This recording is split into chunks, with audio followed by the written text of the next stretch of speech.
Yeah. What's really happening? It's your boy OG Mavelli with another episode of Street Code of Conduct. You know what I'm saying? Today's topic, I'm going to be talking about Miami and how we've been losing our identity down there. I know I've been saying that a lot, but this time I'm going to give y'all some proof from the book, right? I'm going to read from my book, Pressure. If you haven't already got this book yet, make sure you go on Amazon. It's available on Amazon by keeping 100 of my name at the bottom. It's real Miami stories in there. I also got a second book following up behind that with my time in the feds. Federal Pressure, still on paperwork, man. Make sure y'all get them books, man. The reviews, I've been coming back, man. I'm gonna drop them, y'all can see. But with today, I'm gonna go into the book. I'm going to 1996, right? And I'm gonna show you the comparison between then and now. You know what I mean? I'm gonna take y'all to a story dealing with Memorial Day. Y'all know how big Memorial Day is down in Miami, right? Okay, Memorial Day 1995, Puffy came down and he started what he called, how can I be down? That was the name of the Memorial Day down on the South Beach at the time. How can I be down? I think him and a cat named Jimmy Henchman. If I'm not correct, man, somebody can scrape me in the comments or whatever. But Puffy came down, that's when he just starting off with Bad Boy. He had Biggie on his line, but he came down. He was doing some promotion. He came down to Miami. He came down with the whole New York crew, a couple of New York groups. I think Wu-Tang, several different New York artists came down to perform on South Beach, right? So, they had to share the stage with Luke. At that particular time, Luke wanted to show some strength. He came on 61st and grabbed some of the homies. They went out there. I'm just gonna read from the book so y'all can see what happened. But the name of that movement was How Can I Be Down? So this is why I'm trying to show y'all why Miami, man, we losing our credibility. Because you fast forward, we've been having events going on down in Miami. Out of town promoters been coming in. They've been doing their thing. It ain't been no How Can I Be Down. They just been coming down. They just been doing their thing. And I'm not knocking the black businessman, right? But at the end of the day, where are the Miami promoters? Where they money? How they getting paid? I'm gonna talk about that a little bit. Let me read the story before I get all into my details and the comparisons between old Miami and new Miami right now. Let me read from the book. 1996, man. Mavelli. What's Mavelli? Mavelli was a dope spot that me and my homeboys founded on 6-0 and 14th, right? So Mavelli was starting to pick up. I think it was because we was on high alert with all kind of conflicts going on in the city at the time. So everybody was hugging the block. So more people was coming through to holler at this cat or that cat. More people on the block. People gonna come through and holler at them. With more people coming through, more weed was sold. One particular day stand out more to me was when the big event called How Can I Be Down? It was a bunch of New York rappers coming through to Miami Beach to perform that weekend, right? Everybody was hyped to go kick it on South Beach. Word was that Puff Daddy was hosting the event, the New York to Miami thing, right? Why they call it How Can I Be Down? The word was also Uncle Luke was calling on the hood to come out. He wanted the lynch mob to represent the city. Y'all know who the lynch mob is. Shout out to 61st, right? So everyone knew, niggas was looking up to them Valley boys, my homeboys, to come through. We was standing on the block on 6-0. Shout out to 6-0. Streets in front of my homeboy Fred crib, shooting dice. Shout out to Bubba, pulled up to see if the crew was riding out to the beach. Fred pulled out the vert. It was one of the hardest dunks in the city at that time. Y'all remember Fred Green vert with the Fred Flintstone on the back of it. So let me finish reading. I keep interrupting myself. All right, Fred ain't never missed a beat. You know what I'm saying? When it came to the car whip game, aka the dunks. He was always crunk with him. You know what I mean? I love to see my dogs get fresh, jump in them dunks, and head out to rep. You know what I mean? Rep this Valley life, rep Miami.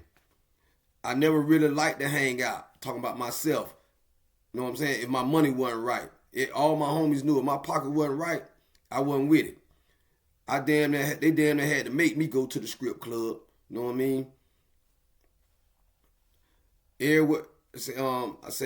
rather stay in the hole and run the spot. Getting money was my thing. That's what excited me. That's how I had fun. Bo talking about Anthony Fair, shout out to Mavelli, was different. He loved being in the mix of shit. South Beach, hoes, music. You couldn't pay him to miss that. I was cool. Shit was already jumping. The spot was already jumping, so I was cool with staying on the spot and getting money. Everything, anytime there was anything major going on in the city, you could bet. You know what I'm saying? Bet niggas would get high. More niggas was gonna get high. More niggas was gonna fall through. Anytime something really going on, man, people gonna come through and get their dope because they want to get high. You know what I mean? When they go out. So I knew to stay in the spot. My homeboy Joe, shout out Joe Mavelli. He said he was gonna go out to the beach and take some of the packs out there. You know what I mean? He was going to bust heads out there. What do you mean by bust heads? When you take sack out from the city into the beach, it doubles and it's triple automatically, right? It was like going out of town or leaving Miami.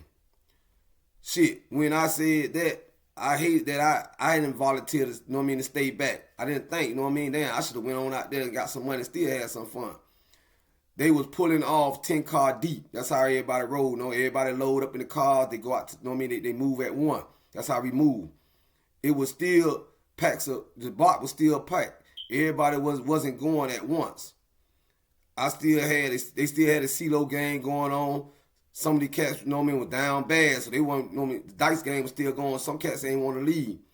So I'm gonna jump from that part of the book because some more parts of the story come in, and I'm gonna get right into what went on South Beach that day. All right. Let me get into it. I don't want to pause too long. I'm trying to get into, okay, we're gonna get into the part about when everybody got to the beach. They said, all right. I wouldn't have to wonder how long about, all right, so this what happened. When they went to the beach, everybody came back so fast, right? So I was like, damn, they just went out there. So something had jumped off. They said, I wouldn't have to wonder too long about why everybody came back so fast. Both jumped out the vert, talking in a mile a minute. He done went and was hyped about something. I guess that's Jamaican part of him coming out. You know what I mean? Y'all know Bo Jamaican. From what I was hearing, some kind of fight had broke out on stage. Luke had called the lynch mob on stage, and when the rap group Wu-Tang was on stage, it seemed like them New York niggas was slam dancing or some wild ass shit where it looked like they was fighting. You know how they were doing the slam dance back then? Like it looked like they really were fighting on stage, right? So anyway, the two groups clashed. You know what I mean? They spilled over onto the side that my homeboys was on, right? I wasn't there, so I didn't know what really happened that set it off. But I do know was what I was hearing about at the moment. What started off as a dance ended up with Bo and a few of my homies showing their ass out there on the white folks beach. They were all bragging about what they had did. Bert knocked out one of the rap guys. I'm not gonna mention his name, but he's a famous rap dude. Bert knocked him out, right? Shante Ward. I'm not going to drop his name because he's no longer with us. He's dead now. They said that the homie Flume was still out there on the beach playing peacemaker, like he could speak for the whole hood. You know, rest in peace, Flume. So I'm gonna stop right there. Y'all had to go get the book. Now I'm finna get into showing you back then, right? Two things I want to point out. One, when they came to Miami, it was how can I be down? You know what I'm saying? That was the whole name of the theme that Puffy brought to Miami. How can I be down? Word was in the streets that he came through and got a pass through my homeboy Unk.